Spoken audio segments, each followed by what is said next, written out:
मुनिनाथ आधि व्याधि अघमद मिटे, तव पद में मम्मात। चरण शरण है आपके, तारण तरण जहाज।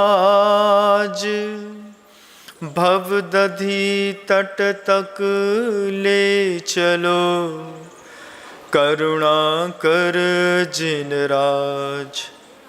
बोलिए आदि ब्रह्मा श्री आदिनाथ जी भगवान की, परम पूज्य आचार्य भगवंत गुरुदेव श्री विद्यासागर जी मुनि महाराज की, बन्ना जी के अश्यकारी श्री अजित नाथ जी भगवान की, समस्त मुनि संघ की, परम पूज्य मुनि श्री 108 विनम्र सागर जी महाराज जी की, मुनि संघ की नमोस्तु भगवान। विगत 2 दिवसों से सती चेलना का एक चरित्र आपके सामने निरंतर प्रवाहमान है। पिछले सत्र में आपने देखा कि एक गुप्तचरी युवराज अभय कुमार के कहने पर चेलना के जीवन की सारी जानकारियां बटोरने के लिए सिंधु देश की विशालपुर नामक नगर पर जाकर के स्थापित हो गई।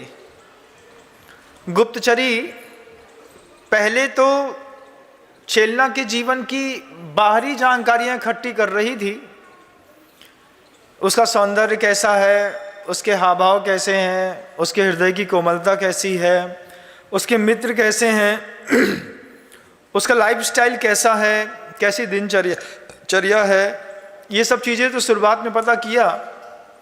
लेकिन अभी भी गुप्तचरी को ऐसा लगा कि अभी और कुछ बहुत जानना बाकी है, और विशेष जानकारी प्राप्त करने के लिए गुप्तचरी ने धीरे से चेलना के राजमहल पर उसके मुख्य कार्यकर्ता के रूप में, दासी के रूप में अपना स्थान प्राप्त कर लिया।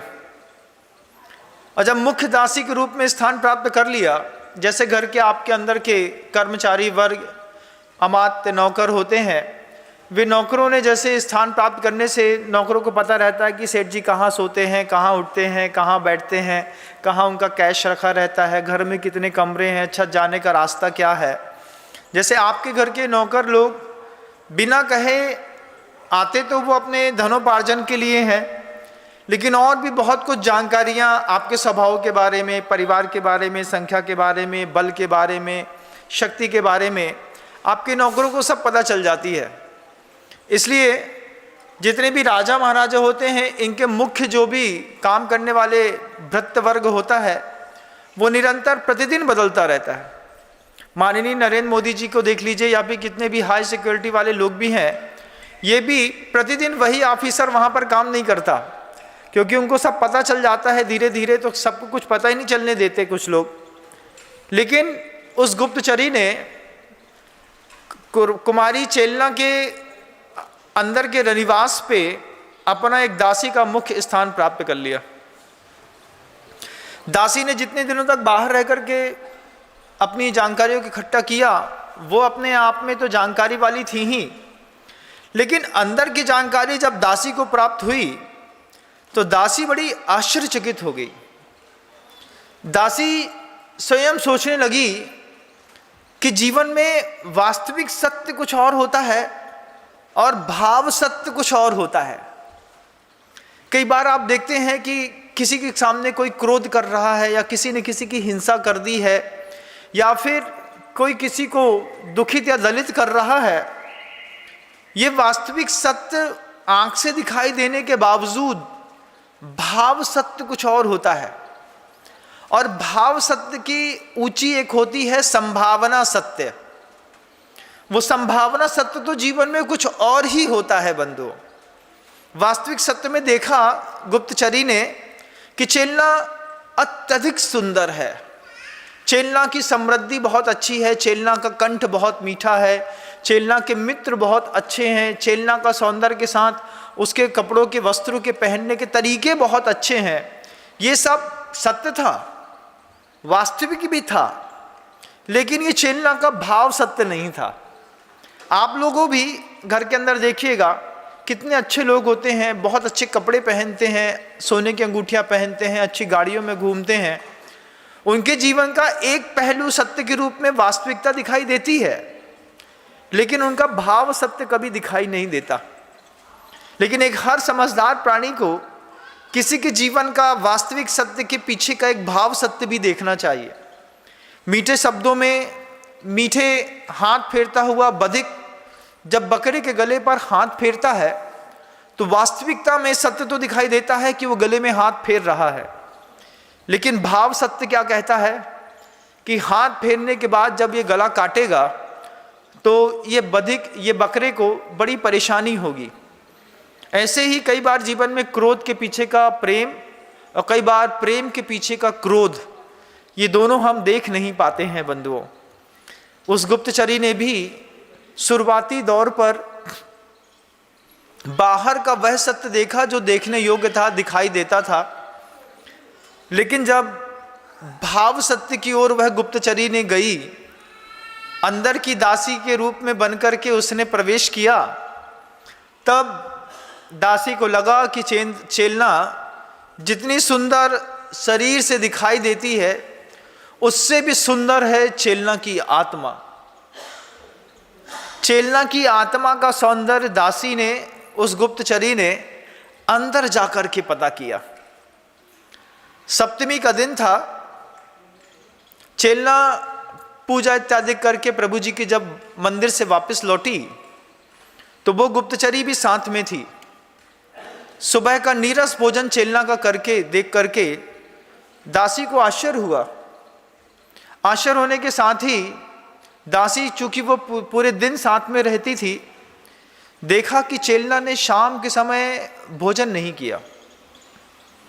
जब शाम के समय भोजन नहीं किया, चेलना को देखा तो दासी ने, गुप्तचरी ने पूछा चेलना से कि स्वामिनी, आज आपने शाम को भोजन?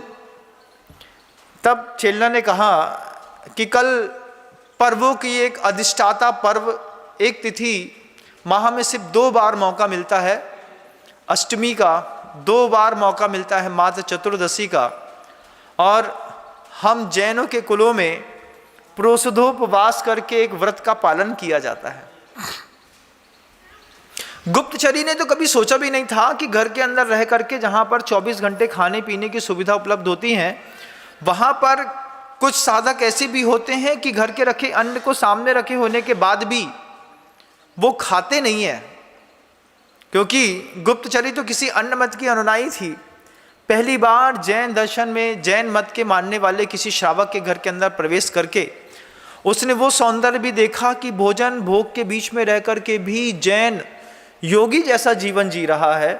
सप्तमी के दिन एकासन के बाद अष्टमी के दिन चेलना ने कंठ में एक बूंद पानी भी पूरे दिन नहीं डाला, और नवमी के दिन जब पुनः उसने एक आसन किया, तब दसवीं के दिन चेलना की उस गुप्तचरी को लगा कि जितनी सौंदर्यवान ये शरीर से है, उससे भी ज़्यादा पवित्र, निर्मल, निश्चल, श्वेत वर्णी है इसकी आत्मा, कि इसकी श्रद्धा धर्म के ऊपर कितनी अकाट्य है कि गुरु नहीं, उपदेश नहीं, किसी बार की कोई व्यवस्था नहीं, और स्वयं की प्रेरणा से वह अपने घर के अंदर, जहाँ भोगों को रोकने वाला कोई नहीं, वहाँ पर वह श्राविका एक आसन के साथ फिर अष्टमी का उपवास, फिर नवमी के दिन पुनः एक आसन करके ऐसे प्रोषधोपवास को कर रही है। जैन दर्शन में श्रद्धा से जन्मे पुरुषार्थ को सर माथे पर रखा जाता है। मैं अपनी बात पुनः बोलता हूं, जैन दर्शन में श्रद्धा से उत्पन्न हुए पुरुषार्थ को सर माथे पर रखा जाता है, और जो बिना श्रद्धा से जन्मे पुरुषार्थ होते हैं उसको व्यक्ति मिथ्या पराक्रम कहता है।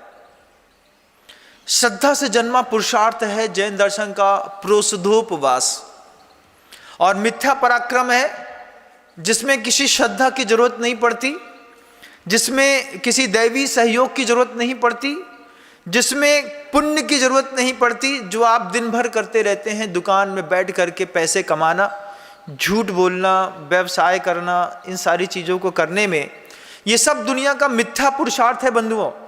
दुनिया में सब करते हैं, जिंदा रहने के लिए हर व्यक्ति मिथ्या पुरुषार्थ तो करता है, लेकिन चेलना का वह सर माथे रखा हुआ सम्यक पुरुषार्थ जब गुप्तचरी ने पहली बार देखा कि घर के अंदर एक गृहस्थ होकर के, सौंदर्यवान होकर के 18 वर्ष की कन्या प्रोषधोपवास कर रही है, पहली बार शब्द सुना प्रोषधोपवास, और उस पर भी गुप्तचरी को वो अतीव आश्चर्य पैदा हुआ कि चेलना अष्टमी के दिन 2-2 घंटे तक एक आसन पर सामायिक में ध्यान में बैठी रही। सुबह जैसे ही वो 5 बजे बैठी, चेलना को बैठी हुई देखा तो वो दासी देखती रह गई कि कितना सौंदर्य की लबालब भरी हुई मूर्ति है। एकाग्रचित्त होकर के और बिल्कुल रीढ़ की हड्डी को सीधी करके चेलना बिल्कुल ध्यान मग्न है। जब उस पत्थर की जैसी प्रतिमा दिखाई देती है, ऐसी चेलना को निरंतर दासी ने देखा। सुबह भी देखा, दोपहर में भी देखा, शाम को भी देखा। दूसरे दिन गुप्तचरी ने जैन दर्शन की सामायिक के बारे में चेलना से पूछा कि चेलना, स्वामिनी आप ये ऐसा बैठ करके क्या कर रहे थे? जब ऐसा बैठ करके क्या कर रहे थे पहली बार किसी को पता नहीं चला। तो चेलना ने दासी से वो जो शब्द कहे, वो शब्द आपके जीवन को भी सौंदर्यवान बना सकते हैं। चेलना ने दासी से कहा कि क्यों री, परसों जब अपन बाजार में घूमने के लिए गए थे, वहां पर तेरे को क्या तकलीफ हुई?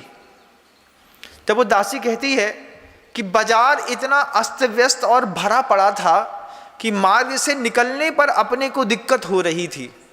हर जगह दुकानदारों ने अपनी दुकान को अतिक्रांत करके बहुत सारे सामग्रियां बाहर रोड में रख ली थी, जिससे अपने को परसों के दिन जब अपन मार्ग से निकल रहे थे तो निकलने में दिक्कत हुई। चेलना ने क्या उदाहरण रखा, और चेलना फिर उस दासी से कहती है, जैसे प्रत्येक व्यवसायी ने अपनी दुकान के सामने अतिक्रमण किया और अतिक्रमण करने पर रास्ता जाम हो गया, और जाम रास्ते पर चाहे राजकुमार हो, चाहे राजकुमारी, चाहे कोई भगवान भी क्यों ना हो, उसको जाम रास्तों पर निकलने में जैसे दिक्कत होती है, और ये दिक्कत तुमने अनुभूत भी की है, ठीक ऐसी ही दिक्कत आत्मा की भी होती है। शरीर की जो दिक्कत है कि कहीं रास्ता जाम है, रोड में ट्रैफिक जम गया है, तो हम उसको ले जा कहीं जा नहीं पा रहे हैं, लेकिन आत्मा की भी बहुत सारी दिक्कतें हैं। आत्मा की दिक्कतें क्या हैं कि जब अंदर ईर्ष्या अतिक्रांत हो जाती है, जब अंदर कलह अतिक्रांत हो जाता है, जब किसी का तिरस्कार सहते सहते सहते जब आत्मा अतिक्रांत हो जाती है, प्राण बाहर निकलने को बार बार होते हैं, जब क्रोध अतिक्रांत हो जाता है, जब किसी के जीवन में लोभ अतिक्रांत हो जाता है, ये क्रोध का, लोभ का, अहंकार का, तिरस्कार का अतिक्रमण जो होता है, ये साधक की आत्मा को बिल्कुल रोक देता है। घर के अंदर महसूस किया होगा, जब निरंतर एक ही व्यक्ति को तिरस्कार मिलता है, जब आप निरंतर एक ही व्यक्ति के ऊपर लगातार क्रोध करते रहते हैं, जब आप किसी व्यक्ति से निरंतर एक ही साथ बिना कहे ईर्ष्या की अग्नि पर 24 घंटे जलते रहते हैं, सामने वाले की सफलता, सामने वाले का सौंदर्य, सामने वाले का पुण्य देख करके जब पड़ोसी को दूर से देखने पर ईर्ष्या होती है, वो 1-8 मिनट की हो तो फिर भी शक्य है, लेकिन जब वो बहुत ज़्यादा अतिक्रमण को प्राप्त हो जाती है, तो चेलना अपनी दासी को समझा करके कहती है, जब किसी भी मनुष्य के, किसी भी जीव के अंदर की वह जो आत्मा है ना, उस आत्मा में ईर्ष्या, क्रोध, अहंकार, तिरस्कार, मायाचारी, लोभ अतिक्रांत हो जाता है, तो अंदर के उस परिणामों को रास्ता नहीं सूझता, और जब रास्ता नहीं सूझता है तो सबसे पहले फर्क पड़ता है श्रद्धा पर। भगवान के ऊपर से आस्था उठ जाती है। सबसे पहले घृणा होती है देवशास्त्र गुरु से, और मैं अपने देवशास्त्र गुरु को किसी कीमत पर छोड़ नहीं सकती। तो घर के अंदर रह करके जब मैं सामायिक करती हूँ, सामायिक के माध्यम से मैं अपनी क्रोध, अपनी ईर्ष्या, अपने तिरस्कार, अपने अहंकार, अपने विवाद, अपने कलह, इन सब के ऊपर विजय पाकर के अपने लिए एक रास्ता बनाती हूँ। मैं अपने उस भाव को बताना चाह रहा हूँ कि चेतना कहती है कि जब अंदर से आत्मा को निकलने का रास्ता नहीं मिलता, जैसे बाजार में शरीर को निकलने का रास्ता नहीं मिला, ऐसे ही कई बार अंदर से आत्मा को कुछ सूझता नहीं है। जब क्रोध अंदर बढ़ जाता है, ईर्ष्या अंदर बढ़ जाती है, मत्सर अंदर बढ़ जाता है, अहंकार बढ़ जाता है, जब डाह अंदर बढ़ जाती है, विवाद अंदर बढ़ जाता है, कलह अंदर बहुत ज़्यादा, आदमी अंतर्द्वंद में बहुत ज़्यादा आगे आ जाता है, कुछ सुझाई नहीं देता, रास्ता ही नहीं सूझता, क्या करें क्या ना करें, क्या भगवान, क्या महाराज, क्या गुरु, क्या शास्त्र, क्या धर्म। क्या हुआ? अंदर तो एक निर्मल ज्योति आत्मा रह रही थी, लेकिन जब क्रोध अतिक्रांत हो गया, जब तिरस्कार अतिक्रांत हो गया, जब कसाय अतिक्रांत हो गई, तो वह अंदर की आत्मा को जब रास्ता नहीं सूझता ना, तब बहुत तकलीफ होती है। तो मैं अपने जीवन के सौंदर्य को कभी भी खाली नहीं रहने देना चाहता। उस चेला ने कहा कि मैंने तुमसे पहले ही कहा था ना कि जैन दर्शन में श्रद्धा से जन्मे पुरुषार्थ को पराक्रम कहते हैं। ये धन कमा करके जो लोग अमीर हो जाते हैं, उनकी आत्मा अंदर चूहा जैसे पिंजरे में कुलबुल कुलबुल करके यहाँ वहाँ घूमता रहता है। ये संपत्तिवान लोगों का शरीर और उनकी आत्मा ऐसे ही चूहे के पिंजरे की दौड़ के जैसे दौड़ती रहती है। चेलना दासी से कहती है, मैं सामायिक करके अपने क्रोध, अपने तिरस्कार, अपने मान अपमान, अपना लोभ, अपने विवाद, अपने कलह का जो भी आत्मा मेरी अतिक्रांत हो गई है, उसको मैं वापस लाती हूँ, अपने आप को स्वस्थ करती हूँ, और जब मैं आँख खोलती हूँ तो मेरे अगले 15 दिन बहुत अच्छे गुजरते हैं। शावक है, अष्टमी के दिन सामायिक कर रहा है, प्रोसत कर रहा है।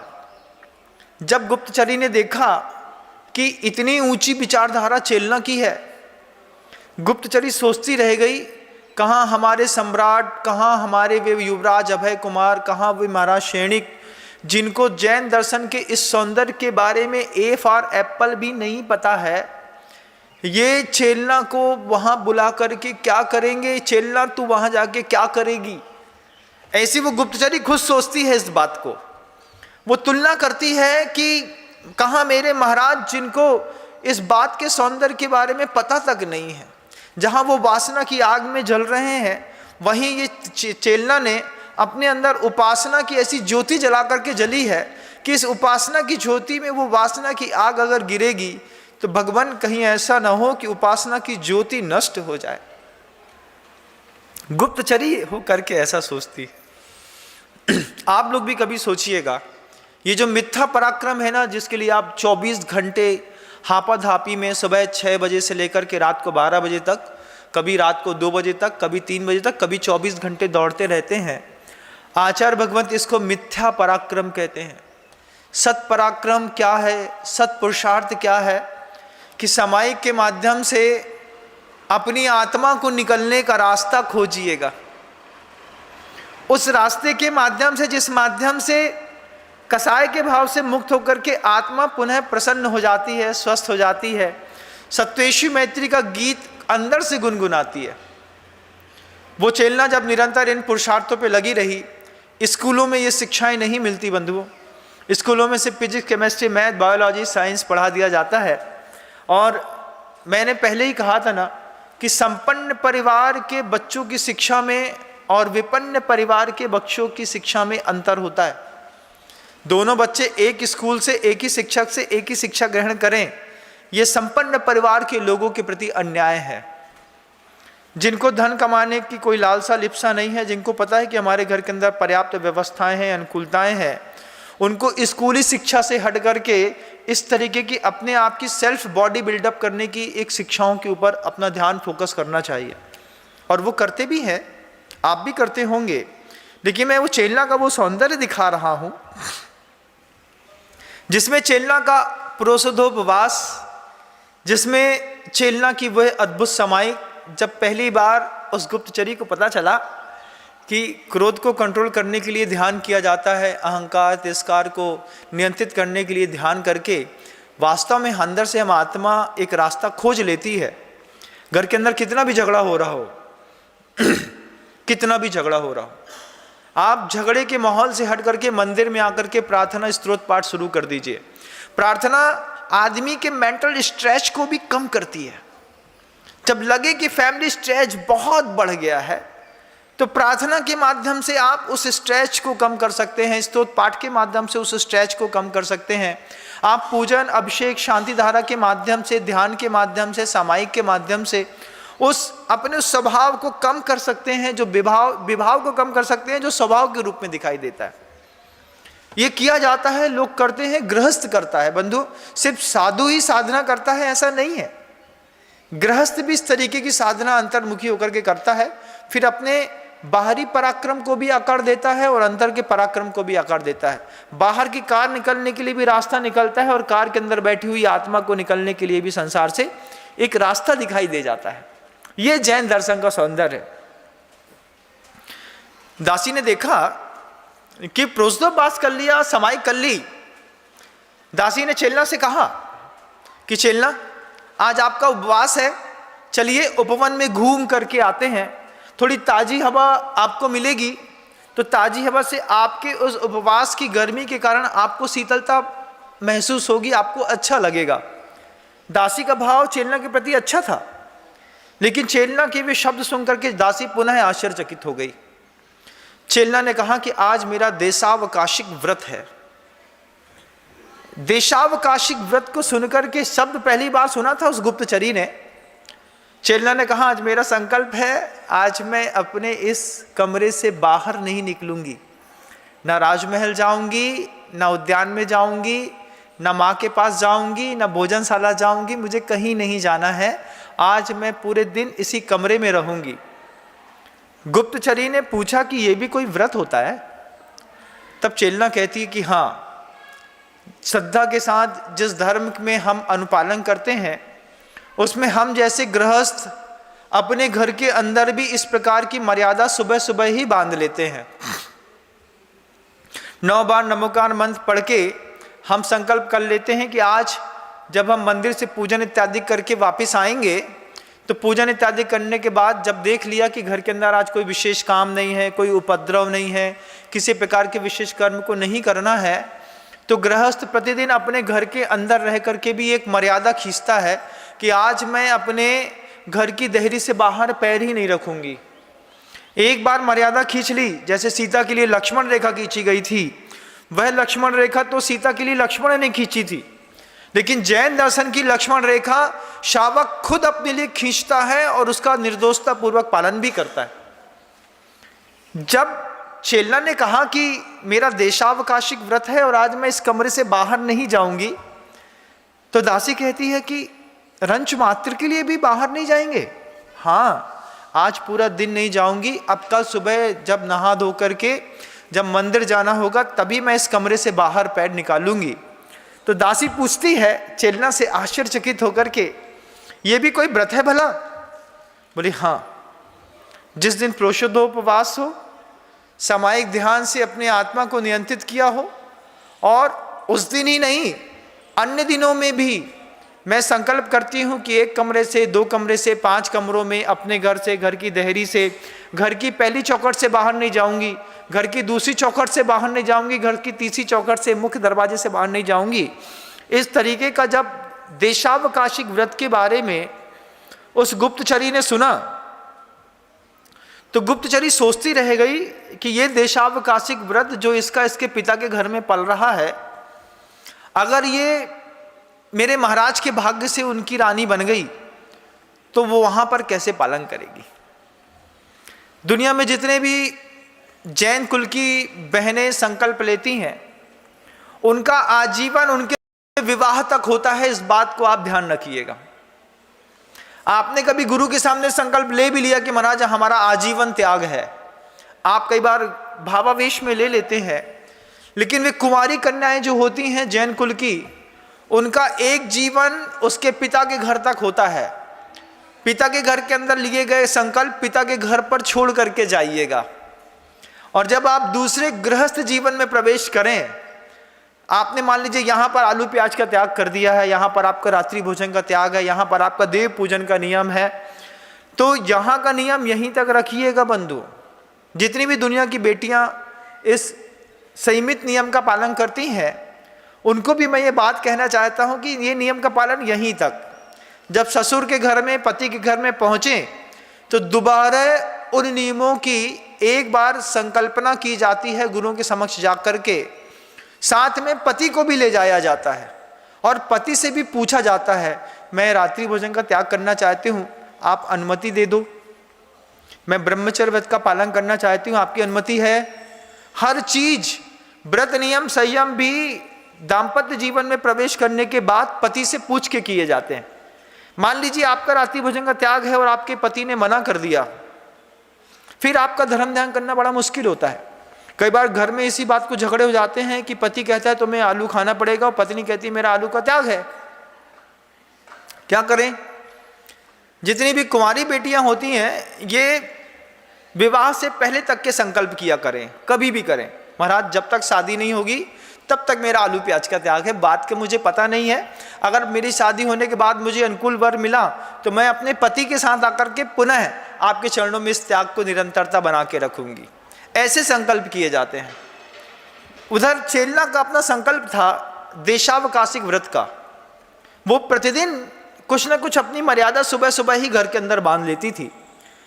दासी को, उस गुप्तचरी को इस मर्यादा, इस संकल्प के बारे में बहुत देर में पता चला। जब उसको लगा कि वास्तव में कल ये अपने कमरे से बाहर नहीं निकली थी, आज राजमहल से बाहर नहीं निकली, आज मंदिर से बाहर नहीं निकली, आज मंदिर में बैठी नहीं, तब दासी ने एक दिन और पूछा कि इस देशावकाशिक व्रत से और क्या लाभ मिलता है जीवन में।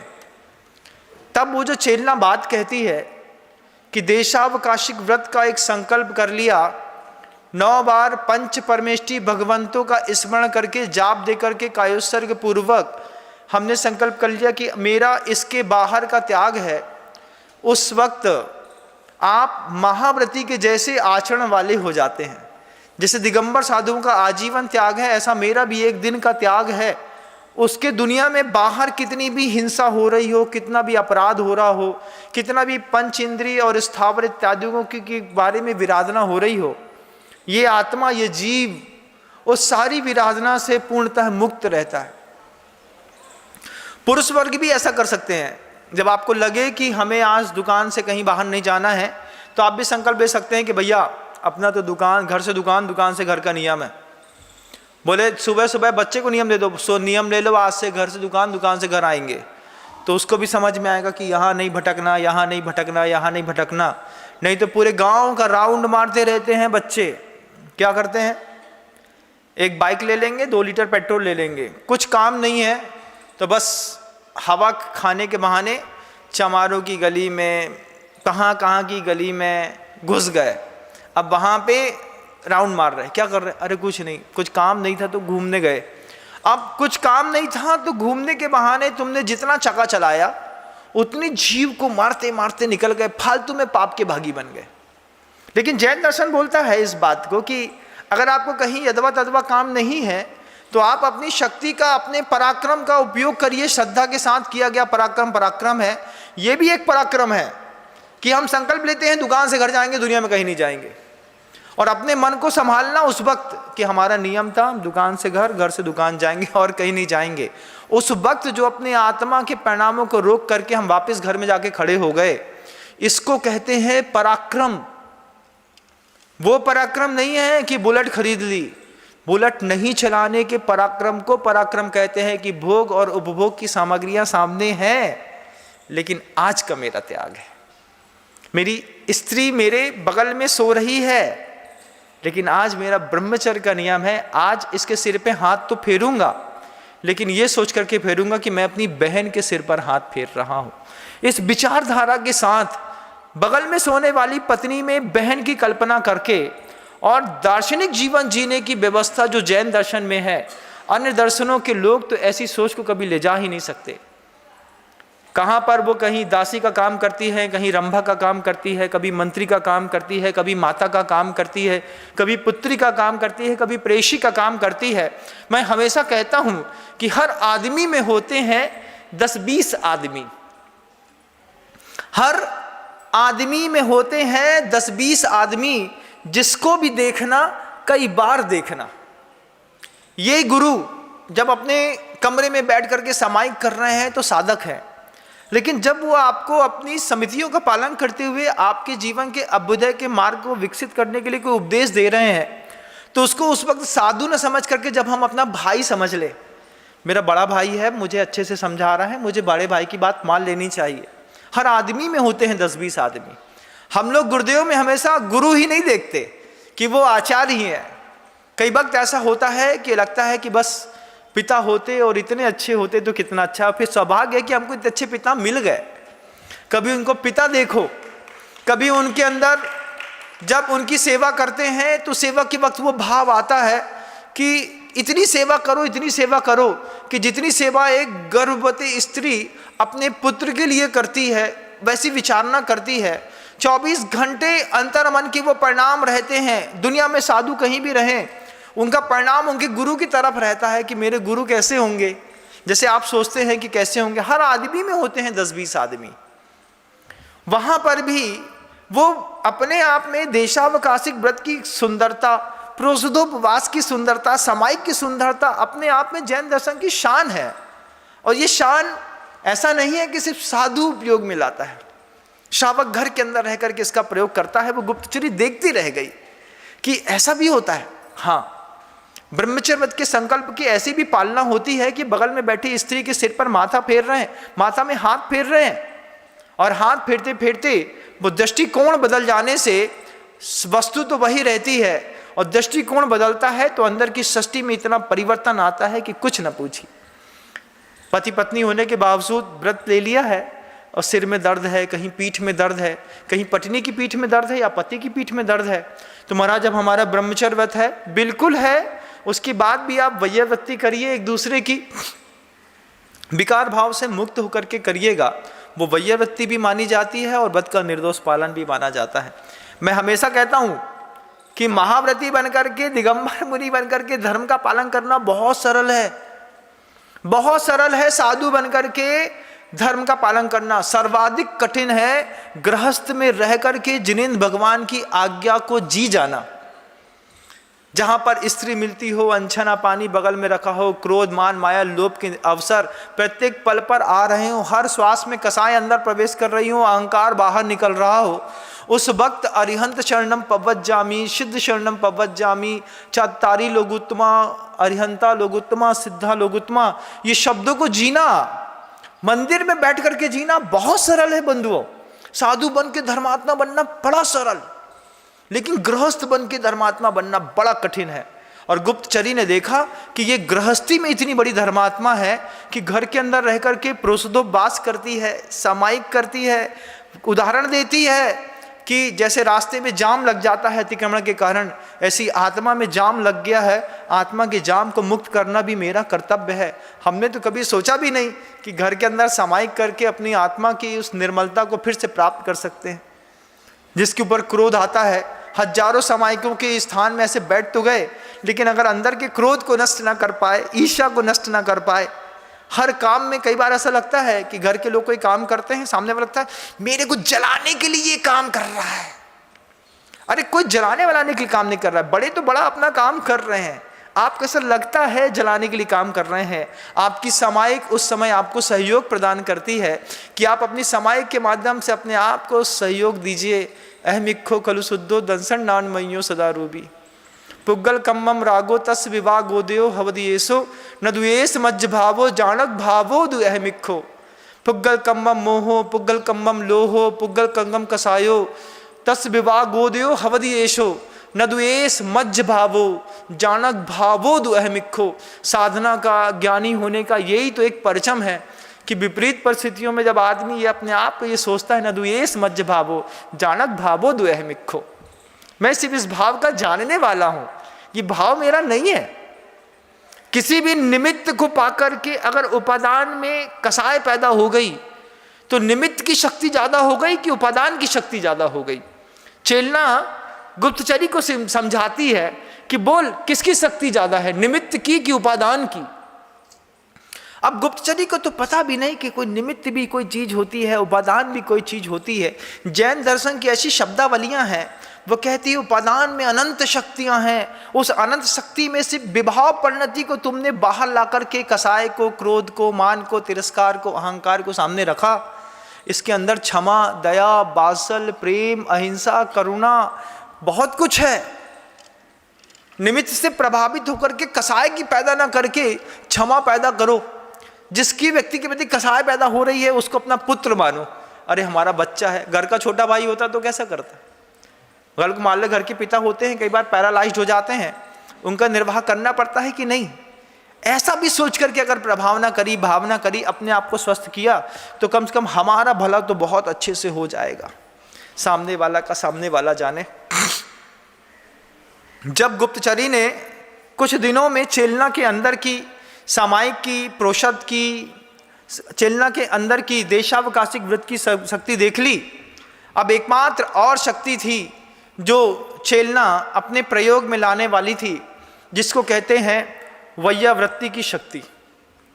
वैयावृत्ति की शक्ति जब पहली बार उस गुप्तचरी ने देखी कि वैयावृत्ति क्या होती है, वैयावृत्ति क्या होता है, क्या होती है, कैसे करते हैं, इसके लिए तत्वार्थ सूत्रकार ने एक सूत्र लिखा है कि अनुग्रहार्थम सस्याति सर्ग, स्व और पर के ऊपर, दोनों के ऊपर अनुग्रह करने के लिए कर्तव्य किए जाते हैं। उस वैयावृत्ति के निमित्त से आदमी अपनी कसाय को भी मांझता है और सामने वाले को स्वस्थ भी करता है। शाब्दिक वैयावृत्ति भी होती है, मानसिक वैयावृत्ति भी होती है, शारीरिक वैयावृत्ति भी होती है, सारी प्रकार की वैयावृत्ति होती है। शब्दों की वैयावृत्ति भी कितनी अच्छी होती है। जब कोई प्रशंसा के शब्द आपसे कहता है, आपको कितना अच्छा लगता है, अरे महाराज, महाराज ने हमारी तारीफ कर दी, हाँ आप अच्छे हैं तो हमने तारीफ कर दी, हमने तो सत्य कहा। लेकिन उस शब्दों के सत्य के सौंदर्य को जब आपने अपने अंतर मन में देखा कि जो सद्गुण मुझे मेरे घर वालों ने नहीं बताए, वो सद्गुण मेरे गुरु ने मुझको पहली बार में बोले, तो फिर गुरु के प्रति प्रेम उमड़ता है। ये वैयावृत्ति आपसी संबंध को भी अच्छा करती है, सौंदर्य भी विकसित करती है, सहयोग की भावना भी विकसित करती है। और इस वैयावृत्ति का बड़ा विशाल विस्तृत क्षेत्र है। वैयावृत्ति शब्द ऐसा नहीं है कि मात्र देवशास्त्र गुरु के प्रति किए गए उपकार भाव को, सहयोग भाव को वैयावृत्ति कहते हैं। परिवार के लोगों के प्रति किए गए उपकार भाव को भी वैयावृत्ति कहते हैं। पंच स्थावर होते हैं, उस पंच स्थावर के ऊपर भी किए गए उपकार भाव को भी वैयावृत्ति कहते हैं। पेड़ को लगाना भी वैयावृत्ति है, और वक्त पड़ने पर एक पेड़ की कटाई और छटाई करना भी वैयावृत्ति होती है। दोनों वैयावृत्ति होती है। अरे महाराज डगाल टूट गई, अरे डगाल टूट गई तो क्या फर्क पड़ा, ये भी एक वैयावृत्ति है। किसान को देखिएगा, अच्छी अच्छी फसल लगाने के बाद ऊपर से उसको पूरा का पूरा तोड़ते चले जाते हैं। उस तोड़ते वक्त क्या उसको संगी जीव, उसका वनस्पति इकाई का घात नहीं होता है, लेकिन वैयावृत्ति है। अगर ऊपर से नहीं तोड़ेंगे तो नीचे वाला तोड़ने वाला भूखा मर जाएगा। जब फल ही नहीं होंगे तो क्या करेंगे? तो कहीं लगाना वैयावृत्ति है, कहीं उखाड़ना भी वैयावृत्ति है। अपने अपने उद्देश्य पर निर्भर करता है। जहां उद्देश्य हो तहां निर्देश हो। उद्देश्य क्या है उस हिसाब से अपने आप निर्देश चलते हैं। चेलना की एक एक वैयावृत्ति को उस गुप्तचरी ने, जो दासी बन के साथ में रह रही थी, वो देख करके इतनी अभिभूत हुई कि मंदिर के प्रति कितना समर्पित, गुरु के प्रति कितना समर्पित, पंच इंद्रियों के प्रति कितना समर्पित। छोटी सी चींटी को बचाना भी एक वैयावृत्ति है। उसको भी अपने जीवन में एक सहयात्री समझिए। एक इल्ली है आपके सामने पड़ी है, एक मच्छर है वो आपके सामने आपको काट रहा है, उसको मच्छर नहीं समझ करके सहयात्री समझिए कि जीवन विकास की यात्राओं पर मुझे सौभाग्य मिल गया संगी पंचेंद्रीय मनुष्य बनने का, और इसके अंदर की फंसी आत्मा ने भी विकास करके चौरेंद्री तक की पर्याय प्राप्त कर ली है।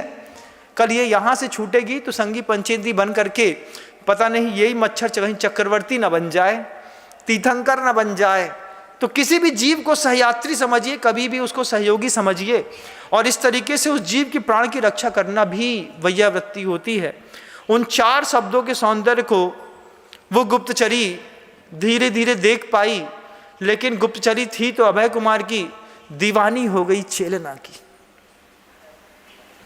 चेलना के अंदर इतनी खूबी हो सकती है।